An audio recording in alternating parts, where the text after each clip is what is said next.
ମୋ ନାଁ ହେଲା ହୃଦାନନ୍ଦ ପାତ୍ର।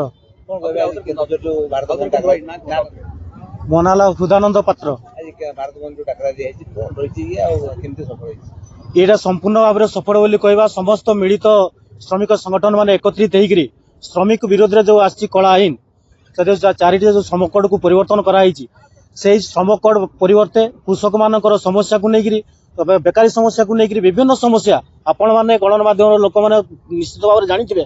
ଏବେ ଦେଶରେ କଣ ଚାଲିଛି, ଯୋଉ ପ୍ରକାର ପରିସ୍ଥିତି ତିଆରି ହେଇଛି ତାକୁ ବିରୋଧ କରିକିରି ଆମର ସମସ୍ତେ ଏକତ୍ରିତ ହେଇକରି ଶ୍ରମିକ ମାନଙ୍କର କେମିତି ଉପକାର ହବ, ସେ ଯୋଉ କଳା ଆଇନକୁ ପ୍ରତ୍ୟାହାର କରିବା ନିମନ୍ତେ ଆମେ ସମସ୍ତେ ଏକତ୍ରିତ ହେଇକି ଆଜି ଭାରତ ବନ୍ଦ କରୁଛୁ। କେନ୍ଦୁଝର ଜିଲ୍ଲାର ସମସ୍ତ ଏରିଆ କହିଲେ ଗନ୍ଧମାର୍ଜନ ଓଏମସି ବନ୍ଦ ଅଛି, ଟୋଟାଲ ଟ୍ରାନ୍ସପୋର୍ଟିଂ ବନ୍ଦ ଅଛି, ଯାତାୟାତ ସବୁ କିଛି ବନ୍ଦ ଅଛି, ଦୋକାନ ବଜାର ବନ୍ଦ ଅଛି ଏବଂ କୋର୍ଟ କଚେରୀଠୁ ଆରମ୍ଭ କରିକିରି ବ୍ୟାଙ୍କ ବୀମା ସବୁ କିଛି ବନ୍ଦ ଅଛି।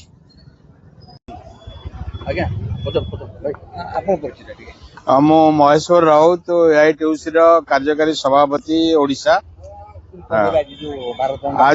ଆଜି ଯୋଉ ସାଧାରଣ ଧର୍ମଘଟ ଭାରତ ବର୍ଷ ସାରା କରାଯାଇଛି, এটা ମୁଖ୍ୟତଃ ଭାବେ ଯୋଉ ଶ୍ରମ କୋଡ, 4ଟି ଶ୍ରମ କୋଡ ଭାରତ ସରକାର ଲାଗୁ କରିଛନ୍ତି, ତା ବିରୁଦ୍ଧରେ ଏଇଟା କମ୍ପାନୀ ଏବଂ କର୍ପୋରେଟ ସେକ୍ଟର ସପକ୍ଷରେ ତିଆରି କରାଯାଇଛି ଏବଂ ଶ୍ରମିକ ବିରୋଧୀ, ଯୋଉଥିପାଇଁ ସାରା ଦେଶର ଶ୍ରମିକ ମାନେ ଏହାକୁ ଘୋର ବିରୋଧ କରୁଛନ୍ତି ଏବଂ ଦାବି କରାଯାଉଛି ଯେ ସରକାର ଏଇ ଯୋଉ ଶ୍ରମ କୋଡ ଲାଗୁ କରିଛନ୍ତି ତାକୁ ତୁରନ୍ତ ପ୍ରତ୍ୟାହାର କରନ୍ତୁ ଏବଂ ଶ୍ରମିକ ମାନଙ୍କ ସ୍ୱାର୍ଥ ପ୍ରତି ଦୃଷ୍ଟି ଦିଅନ୍ତୁ।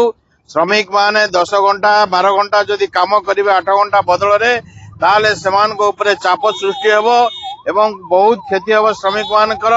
ସର୍ବନିମ୍ନ ମଜୁରୀ 30,000 ଟଙ୍କା ଲାଗୁ କରିବା ପାଇଁ ଦାବି କଲେ ମଧ୍ୟ ସରକାର ଶୁଣୁନାହାନ୍ତି ଏବଂ ଚାଷୀ ମାନଙ୍କର ଯୋଉ ନ୍ୟାଯ୍ୟ ଦାବି ରହିଛି ସର୍ବନିମ୍ନ ମୂଲ୍ୟ ତାଙ୍କୁ ଲାଗୁ କରିବା ପାଇଁ, ଆଇନ ପ୍ରଣୟନ କରିବା ପାଇଁ ସରକାର କରୁନାହାନ୍ତି।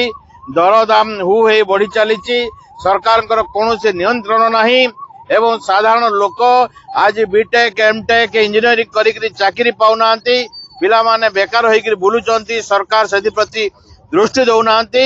ତା ବିରୁଦ୍ଧରେ ଆଜି ଏ ସାଧାରଣ ଧର୍ମଘଟ ଏବଂ କେନ୍ଦୁଝର ଜିଲ୍ଲାରେ ସମ୍ପୂର୍ଣ୍ଣ ଭାବେ ସଫଳ ହୋଇଛି। ଖଣି ଅଞ୍ଚଳ କାରଖାନା, ସମସ୍ତ କାରଖାନା ଖଣି ବନ୍ଦ ରହିଛି, ସରକାରୀ କାର୍ଯ୍ୟାଳୟ ବନ୍ଦ ରହିଛି ଏବଂ କେନ୍ଦୁଝର ସହରରେ ମଧ୍ୟ ଏହା ସଫଳ ଭାବେ ବନ୍ଦ ସଫଳ କରାଯାଇଛି।